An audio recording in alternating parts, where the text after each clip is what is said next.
မျိုးသမီးသည်သူမ၏အဝတ်အစားအားလုံးကိုချုပ်ပြီးအေးဆက်နေသောရေကန်ထဲသို့တန်းတန်းမတ်မတ်ရှောင်းလန်းသွားခဲ့သည်ရုတ်တရက်ဆိုသလိုသူမသည်ရေအောက်သို့အရှိန်အဟုန်ဖြင့်နင်းမြုပ်သွားပြီးရေနက်ပိုင်းသို့ရောက်ရှိသွားခြင်းကသူမကိုထိတ်လန့်သွားစေခဲ့သည်သူမသည်ကမ်းခြေသို့အမြန်ပြန်လာပြီးကိုယ်ခန္ဓာကို6တွေ့အောင်တုတ်ကအဝတ်အစားများကိုပြန်ဝတ်လိုက်သည်ထို့နောက်သူမသည်တစ်သားတုံးကိုရေကန်ထဲသို့တွန်းပို့ကအေးခဲနေသောရေကန်ထဲသို့ထပ်မံဝင်ရောက်ခဲ့ပြန်သည်တစ်သားတုံး၏ပေါ်လို့ပေါ်နိုင်စွမ်းကို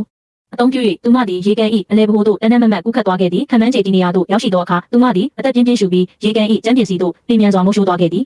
ရေကန်၏ကျန်းပင်တွင်ပြက်ကျနေသောလေရင်ငယ်တစ်စင်းရှိနေပြီးသူမသည်ထိုလေရင်ပြက်ကျမှုမှတဦးလေးသောအသက်ရှင်ကျန်ရစ်သူဖြစ်သည်အစာပိုင်းတွင်လုပ်ပေါ်ကိုင်ဘက်တဦးလည်းအသက်ရှင်ကျန်ရစ်ခဲ့တော်လဲဆေးကုသမှုမရရှိခြင်းကြောင့်တွေးထွက်လွန်ကတိတ်ဆုံးသွားခဲ့ရသည်ယခုအခါသူမသည်တောတိုင်းမြေရိုင်းထဲတွင်တဦးလေးသာကျန်ရှိသောသဖြင့်ရှင်သန်ရန်အတွက်အရာဝတ္ထုများကိုရှာဖွေဖို့စွန့်စားရတော့မည်ဖြစ်သည်လေရင်တွင်ပိုင်းကိုဂယုတစိုက်ရှာဖွေပြီးနောက်သူမသည်ကြောပိုးအိမ်နှလုံးကိုအောင်မြင်စွာရှာဖွေတွေ့ရှာဤခဲ့သည်သို့တော်သူမပြန်လန်းတွင်ကမ်းခြေမှရုတ်တရက်ဟင်းဟောက်တန်တစ်ခုထွက်ပေါ်လာခဲ့သည်သူမသေချာကြည့်လိုက်သောအခါယင်းသည်တန်ကျော်အလေးချိန်ရှိပုံရသောကြီးမားလာသည့်ဝက်ဝင်ညိုကြီးတစ်ကောင်ဖြစ်နေသည်ယင်းသည်သူမ၏နောက်ဆုံးချောကလက်ထုတ်ကိုပင်စားတောက်ခဲ့ပြီးမစင်ပုံကြီးခြံထားခဲ့ကသူမ၏လုပ်ပေါ်ကိုင်ဖက်ရုပ်လောင်းစီသို့ရှောက်လန်းသွားခဲ့သည်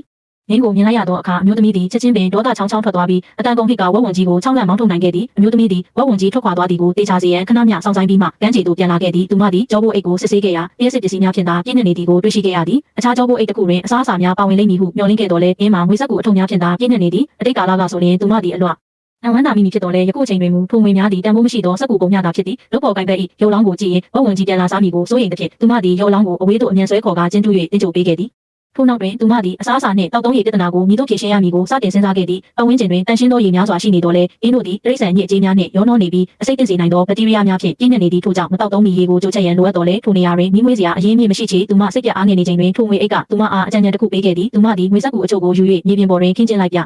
မျက်မှန်ကိုအလင်းပြမှန်ဘီလူအဖြစ်အသုံးပြုကနေအောင်ကြီးကိုစုစည်းစေခဲ့သည်မကြမီပင်ငွေစက်ကူများမှမိခိုးများစတင်ထွက်ရှိလာပြီးဇွဲလုံးလာကြောင့်နောက်ဆုံးတွင်မိမွေးနိုင်ခဲ့သဖြင့်သူမအလွန်ဝမ်းသာသွားခဲ့သည်ထို့နောက်လေရင်ပြက်အစအနာတစ်ခုကိုရှာဖွေတွေ့ရှိပြီးကြောက်ခဲဖြင့်ထုရိုက်ကအိုးပုံစံပြုလုပ်ခဲ့သည်သူမသည်ကံရည်ကိုထိုးထဲသို့လောင်းထည့်ကရေဆူလာသည့်အထိစောင့်ဆိုင်ခဲ့သည်လူသားများသည်ရေတမျိုးလေးဖြင့်တလားခန့်ရှင်တန်နိုင်တော်လဲဤလူသူမရှိသောကျွန်းပေါ်တွင်သူမ၏အနာဂတ်ရှင်တန်ရေးအတွက်စီမံကိန်းချရမည်ဖြစ်သည်သူမသည်အချုပ်တစ်တာမှအချုပ်ကြောချို့ကိုယူ၍တစ်သားတို့တွင်ချီနှောင်လိုက်သည်ထို့နောက်နားဆွဲကိုငါးများကျိတ်အဖြစ်အသုံးပြုကရိုးရှင်းသောငါးများတစ်ခုပြုလုပ်ခဲ့သည်သူမသည်ရေကန်ထဲတွင်ရက်ကငိမ့်သက်စွာစောင့်ဆိုင်ခဲ့ပြီးမကြာမီငါးတစ်ကောင်ကိုအမှန်တကယ်ဖမ်းမိခဲ့တော်လဲချီကျိုးမှာတိတ်ငယ်လုံးတစ်ဖြင့်ချက်ချင်းပြတ်တောက်သွားခဲ့သည်ထို့ကြောင့်